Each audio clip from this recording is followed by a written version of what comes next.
الحمد لله وكفى وسلام على عباده الذين اصطفى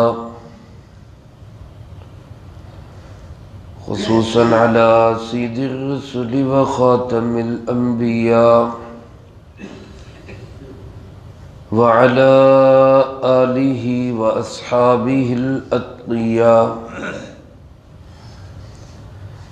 أما بعد فأعوذ بالله من الشيطان الرجيم. بسم الله الرحمن الرحيم. إن الله لا يغفر أن يشرك به ويغفر ما دون ذلك لمن يشاء ومن يشرك بالله فقد ضل ضلالا بعيدا. إن يدعون من دونه إلا إناثا وإن يدعون إلا شيطانا مريدا.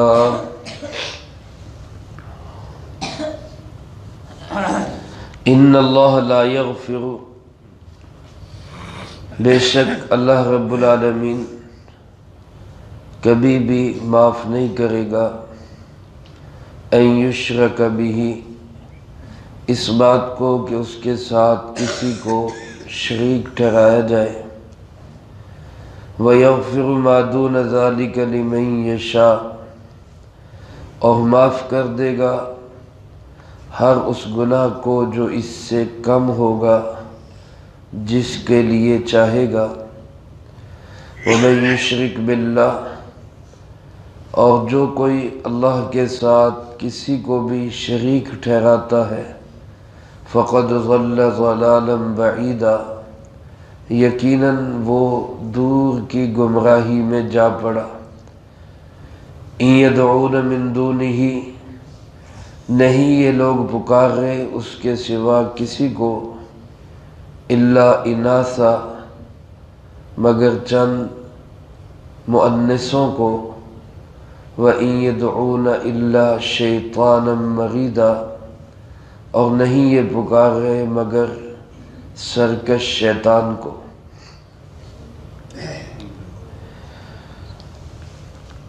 اس سے پہلی آیات مبارکہ میں جہاد فی سبیل اللہ کے ضمن میں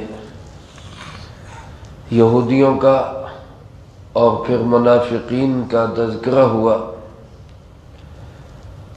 اور ان دونوں کو تنبیہ کی گئی اس بات پر کہ وہ اپنی غلط روش کو چھوڑ کر اللہ رب العالمین کی رحمت والی چھتری کے نیچے آ جائے، اور اس کا راستہ یہ ہے کہ وہ جناب محمد کریم صلی اللہ علیہ وآلہ وسلم کی کامل اطاعت کر لے. ان آیات مبارکہ میں اللہ رب العالمین نے اس طبقے کو مخاطب بنایا ہے جو مشرک ہے. مکہ کے اندر ایسے لوگ تھے، طائف کے اندر ایسے لوگ تھے جو بہت سارے بتوں کو اللہ کا ساجی اور شریک بناتے تھے، اور عام طور پر جو بت تھے وہ عورتوں کے نام پہ تھے. آپ حضرات نے 3 نام خاص طور پہ سنے ہوں گے، لات، منات، عزا. لات الہ کی مؤنث ہے، اور منات منان کی مؤنث ہے، عزا عزیز کی مؤنث ہے. یعنی تینوں ہی مشہور بت، تینوں ہی عورتوں کے نام پہ. اللہ رب العالمین نے یہاں شرک کی تردید کرتے ہوئے خاص طور پہ اس بات کا ذکر کیا، اور فرمایا کہ اللہ پاک شرک جیسے بدترین اور کبھی گناہ کو کبھی بھی معاف نہیں کرے گا. اس کے علاوہ جس گناہ کو چاہے گا، جس کے لیے چاہے گا، اللہ معاف کر دے گا. اگر کوئی انسان زندگی میں شرک سے، کفر سے توبہ کر لے تو اس کے لیے تو اللہ پاک بخشش کے دریا لٹا دیتا ہے۔ ایک دفعہ صدق دل سے کہہ دے کہ اللہ ایک ہے، اس کا کوئی ساجی اور شریک نہیں ہے۔ جن جن کو اس کا ساجی شریک بنایا جاتا ہے میں ان سب سے اعلان براءت کرتا ہوں۔ اللہ رب العالمین کو اس پہ اتنا پیار آتا ہے کہ ساری زندگی کے گناہ اس کے معاف ہو جاتے ہیں۔ لیکن اگر ایک بندہ شرک چھوڑتا ہی نہیں ہے، کفر چھوڑتا ہی نہیں ہے، اسی حالت میں دنیا سے چلا جاتا ہے، میرے عزیز دوستو، اس کی نجات کا پھر کوئی راستہ نہیں ہے، کوئی معافی کی کوئی گنجائش ہی نہیں ہے۔ اللہ کا شکر ادا کیا کریں، الحمدللہ، اللہ کے فضل و کرم سے، اللہ کی رحمت اور عنایت سے الحمدللہ ہم توحید والے ہیں۔ اللہ ان سارے علماء کو، واسطوں کو جزائے خیر نصیب فرمائے جن کی برکت سے آج ہم توحید کو جانتے، پہچانتے اور مانتے ہیں، اور اللہ ہمیں اسی عقیدے پہ زندگی، اسی عقیدے پہ موت نصیب فرمائے۔ ہمارا عقیدہ کیا ہے کہ اللہ ایک ہے، سارے مل کے کہہ دیں اللہ ایک ہے، اس کا کوئی ساجی اور شریک نہیں۔ علماء نے لکھا ہے عبادت میں اللہ کے برابر کسی کو سمجھنا، محبت میں اللہ کے برابر کسی کو سمجھنا، عظمت میں اللہ کے برابر کسی کو سمجھنا، یہ شرک کہلاتا ہے۔ عبادت میں بھی اللہ کے برابر کوئی نہیں، عبادت ہوگی صرف اللہ کی، اللہ کے سوا کسی کی عبادت۔ محبت میں بھی اللہ کے برابر، جس کی محبت ہمارے دل میں ہوگی اللہ کے حکم کی وجہ سے ہوگی۔ اللہ کے محبوب جناب محمد کریم صلی اللہ علیہ وسلم سے ہم محبت کرتے ہیں، اللہ نے حکم دیا ہے۔ ماں سے محبت ہے، حکم کس کا ہے؟ اللہ رب العالمین۔ باپ سے محبت ہے، حکم کس کا ہے؟ اللہ کا۔ اولاد سے محبت ہے، حکم کس کا ہے؟ ہر ایک کی محبت کا اپنا مقام، اپنا درجہ، لیکن اللہ کے برابر کوئی نہیں ہے۔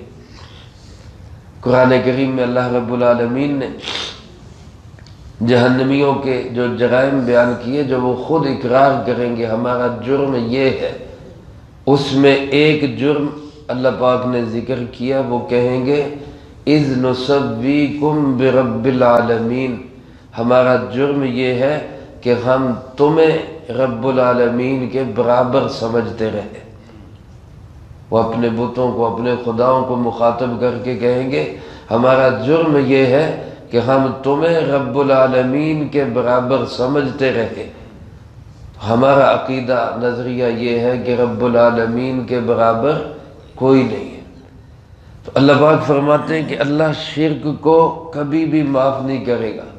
وَيَغْفِرُ مَا دُونَ ذَلِكَ لِمَن يَشَاءُ، اس سے نیچے نیچے جتنے گناہ ہوں گے، جس کے چاہے گا، جو چاہے گا وہ معاف کر دے گا۔ بلکہ دوسری جگہ اللہ پاک ارشاد فرماتے ہیں 24ویں پارے میں کہ ان اللہ یغفر الذنوب جميعا، اللہ سارے ہی گناہوں کو معاف کر دے گا، سارے ہی گناہوں کو معاف کر دے گا۔ بندوں کو مخاطب کر کے کہا نا لا تقنطوا من رحمت اللہ، اللہ کی رحمت سے مایوس نہ ہونا، اللہ سارے ہی گناہوں کو معاف کر دے گا، بس صرف شرک نہ کرو اس کے ساتھ، اس کو کسی کے ساتھ برابر قرار نہ دو، کوئی اس کے برابر نہیں، نہ محبت میں، نہ تعظیم میں، نہ عبادت میں۔ اور جو صفات اللہ کی ہیں وہ اللہ ہی کی ہیں، وہ کسی بندے میں نہیں ہو سکتی۔ عالم الغیب صرف کون ہے؟ مختار کل صرف کون ہے؟ ہر چیز کو جاننے والا بھی صرف کون ہے؟ اور پوری کائنات پہ قدرتیں رکھنے والا بھی اللہ ہی ہے۔ عزت و ذلت کا مالک، نفع نقصان کا مالک، عروج زوال کا مالک، کسی کو نقصان کے پردوں میں رکھ کے نفع دے دے، کسی کو نفع کے نقشوں میں رکھ کے نقصان پہنچا دے، یہ قدرت حاصل ہے کس کو؟ اللہ رب العالمین۔ فرمایا جو شرک کرے گا فقد ضل ضلالا بعیدا، وہ دور کی گمراہی میں جا پڑا۔ تقریباً انہی الفاظ کے ساتھ اسی صورت مبارکہ میں یہ آیت نمبر 48 صفحہ نمبر 79 پر، یہ 89 ہے، اس سے 10 صفحے پیچھے 79 پر یہی آیت ہے، ان اللہ لا یغفر ان یشرک بہ ویغفر ما دون ذلک لمن یشاء، لیکن وہاں اس کے ساتھ الفاظ ہے ومن یشرک باللہ فقد افترى اسما عظیما، جس نے اللہ کے ساتھ شرک کیا اس نے بہت بڑا بہتان باندھا، بہت بڑا بہتان باندھا۔ یہاں فرمایا ومن یشرک باللہ فقد ضل ضلالا بعیدا، وہ دور کی گمراہی میں جا پڑا۔ علماء فرماتے ہیں اس میں فرق یہ ہے کہ وہاں مخاطب تھے یہودی، اور یہودیوں کے پاس آسمانی کتاب بھی تھی، تورات، وہ ایک آسمانی دین کو ماننے والے تھے، اور اس کتاب میں بھی یہی ان کو ہدایت دی گئی تھی کہ اللہ ایک ہے، اس کا کوئی ساجی اور شریک نہیں ہے۔ اس کتاب کے ہوتے ہوئے بھی یہودیوں نے، عیسائیوں نے شرک کیا، اس کا مطلب یہ ہے کہ جانتے بوجھتے جو شرک کر رہے ہیں وہ تو خواہ مخواہ اللہ پہ الزام لگا رہے ہیں، اس لیے وہاں الفاظ یہ اختیار کیے گئے فقد افترى اسما عظیما، اور یہاں مخاطب ہیں مشرک۔ مشرکوں کے پاس کوئی آسمانی دین، آسمانی کتاب نہیں تھی، ان سے جب پوچھا جاتا بھی شرک کیوں کیا، وہ کہتے جی باپ دادے کرتے تھے اس لیے کیا، ہمارے بڑے کرتے آئے اس لیے کیا۔ تو گویا وہ سمجھ کر نہیں، جان کر نہیں، غلطی سے، نادانی سے، جہالت سے، ناواقفیت سے اس شرک میں ڈوبے ہوئے تھے، اس لیے یہاں فرمائے فقد ضل ضلالا بعیدا، وہ ہمیشہ کی گمراہی میں، دور کی گمراہی میں جا پڑا۔ ایک سوال یہاں پہ یہ ہوتا ہے کہ اللہ پاک نے فرمایا کہ اللہ مشرک کو جو حالت شرک میں دنیا سے چلا گیا، حالت کفر میں دنیا سے چلا گیا، اللہ اس کو کبھی معاف نہیں کرے گا، کبھی معاف نہیں کرے گا، لمبے زمانے گزر جائیں گے، کوئی معافی نہیں اس کے لیے۔ یہاں سوال یہ ہوتا ہے کہ ان کا جرم تو محدود ہے، انسان کی زندگی 50 60 70 سال 80 سال کی زندگی، تو جرم تو محدود ہے، سزا اتنی لمبی کیوں ہے؟ یہ تو انصاف کے مطابق نہیں لگ رہا کہ ایک انسان تھوڑی سی زندگی میں جرم کرے اور سزا اس کو ہمیشہ ہمیشہ کے لیے ملے۔ تو علماء نے اس کا جواب لکھا ہے کہ یہ بالکل عین انصاف ہے، انصاف کے خلاف نہیں ہے، اس لیے کہ جو انسان کفر اور شرک پہ مرا ہے وہ اس جذبے اور اس عزم کے ساتھ مرا ہے کہ مجھے جتنی بھی لمبی زندگی مل جائے میں نے شرک نہیں چھوڑنا۔ اللہ معاف کرے، اللہ ہم سب کی حفاظت فرمائے۔ جب اس کا جذبہ، اس کا عزم یہ تھا کہ میں نے شرک اور کفر نہیں چھوڑنا، چاہے جتنی مرضی لمبی زندگی مل جائے، تو اللہ پاک نے اس کے جرم کی بقدر ہی اس کو سزا دی ہے کہ ہمیشہ جہنم میں رہنا ہے، کبھی نکالا نہیں جائے گا۔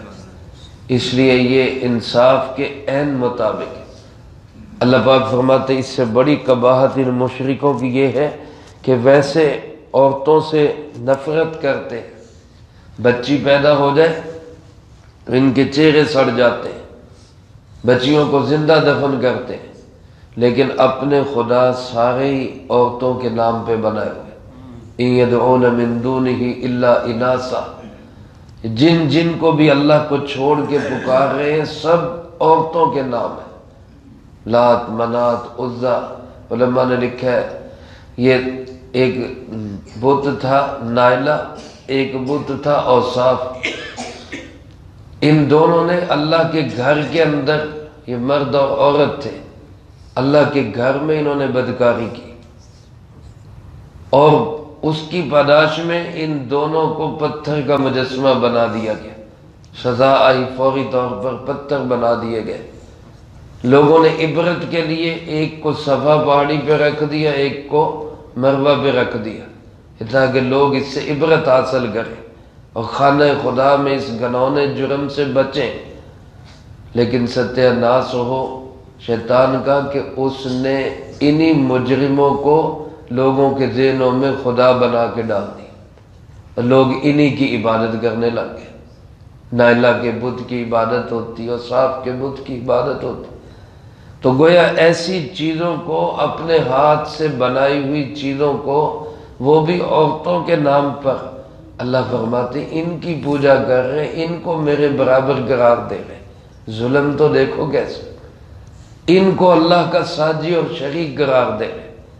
اللہ پاک فرماتے یہ کسی اور کو نہیں پکار رہے، الا شیطانا مریدا، یہ صرف سرکش شیطان کی پوجا کر رہے ہیں، صرف سرکش شیطان کے پیچھے چل رہے ہیں۔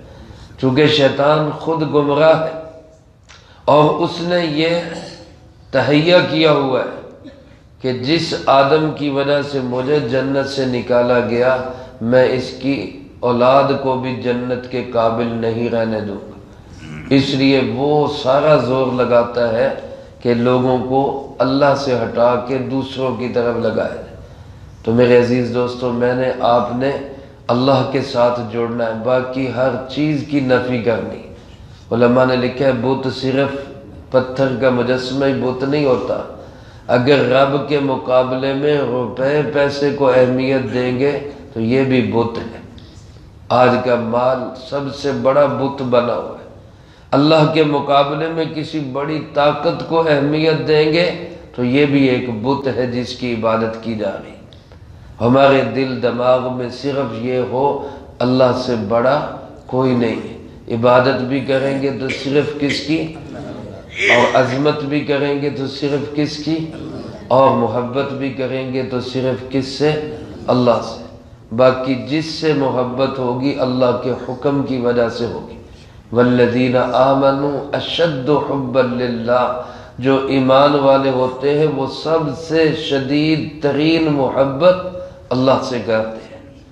اللہ کی محبت میں، اللہ کی عظمت میں، اللہ کی عبادت میں ہم کسی کو بھی اللہ کے برابر قرار نہیں دیں گے۔ اللہ مجھے آپ کو سب کو اس کی توفیق نصیب فرمائے، جو کہا سنا اس کو زندگی میں لا کے دوسروں تک پہنچانے کی توفیق عطا فرمائے۔ اللہم انت السلام ومنک السلام، تبارکت ربنا وتعالیت یا ذا الجلال والاکرام۔ اللہم اعنا علی ذکرک وشکرک وحسن عبادتک۔ اللہم احسن عاقبتنا فی الامور کلہا واجرنا من خزی الدنیا وعذاب الآخرہ۔ اللہم باقیتا کباقیت الولید، اللہم استر عوراتنا وآمن روعاتنا۔ اللہم انا نجعلک فی نحورہم ونعوذ بک من شرورہم۔ اللہم اکفنا بحلالک عن حرامک واغننا بفضلک عمن سواک۔ اللہم اکفنا کل مہم من حیث شئت ومن این شئت۔ رب اغفر وارحم وانت خیر الراحمین۔ رب ارحمہما کما ربیانی صغیرا۔ اللہم ربنا هب لنا من ازواجنا وذریاتنا قرۃ اعین واجعلنا للمتقین اماما۔ اللہم ربنا تقبل منا انک انت السمیع العلیم۔